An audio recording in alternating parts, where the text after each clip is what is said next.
السلام علیکم ورحمۃ اللہ وبرکاتہ۔ تین بہت ہی گہرے دوست تھے۔ تینوں میں بہت محبت تھی، لیکن تینوں نے سارے محلے کی ناک میں دم کر رکھا تھا۔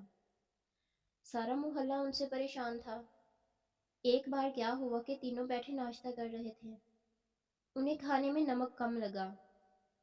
تینوں نے کاہلی میں ایک دوسرے کو نمک لانے کا کہا، مگر کوئی نمک نہ لے کر آیا۔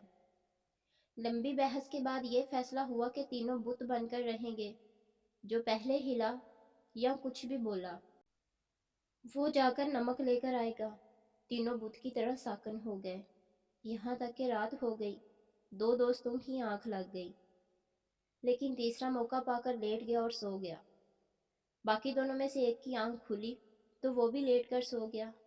تینوں نے بھی ایسا ہی کیا، مگر کسی نے کسی کو ہلتا ہوا نہیں پایا۔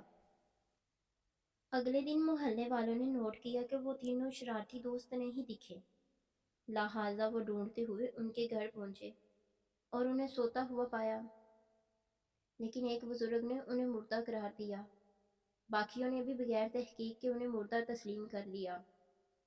ایک شخص نے کہا کہ ان تینوں نے چاہے جتنا بھی ہمیں تنگ کیا، لیکن ان کا خفن دفن ہمارے ذمہ ہے، لہٰذا انہیں باری باری غسل دیا گیا۔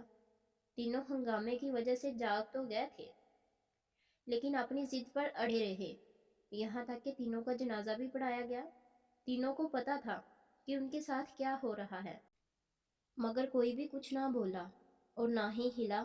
دفنانے کے وقت ایک شخص نے کہا چونکہ تینوں میں بہت محبت تھی، لہٰذا انہیں ایک ہی قبر میں دفن کیا جائے۔ قبر میں پہلے کو اتارا، وہ کچھ نہیں بولا۔ دوسرے کو اتارا، وہ بھی کچھ نہیں بولا۔ تیسرے کو اتارنے لگے تو وہ ڈر کے مارے چیخ اٹھا کہ بھائی مجھے نہ دفن کرو، میں ابھی زندہ ہوں۔ باقی دونوں دوست قبر سے اٹھ کر بولے، جا جا کر نمک لے کر آ۔